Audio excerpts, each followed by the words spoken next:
Consumer and producer prices declined for the first time since 2021. Let's get to Eunice Yoon for more from Beijing. Hi, Eunice.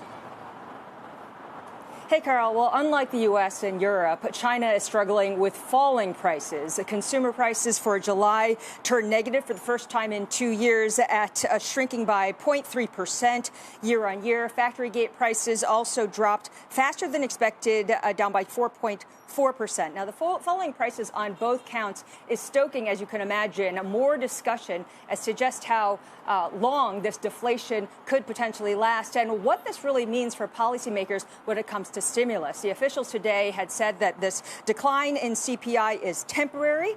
They say that they see this picking up, the prices, of course, and previously the central bank had downplayed the risk of deflation, saying that they believe that consumer prices were going to pick up to 1% by the end of the year. Now, the optimists out there are looking at the core CPI.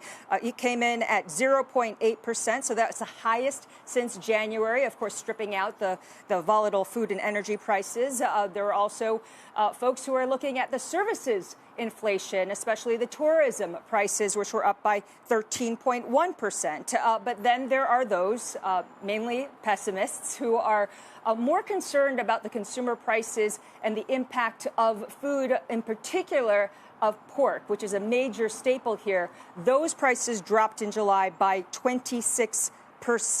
And then, of course, there's the greater context that people are worried about when it comes to the weak consumer confidence and also now a once dependable engine of growth, exports, coming in surprisingly bad yesterday. And so that just means that China has one less growth engine to rely on. Guys?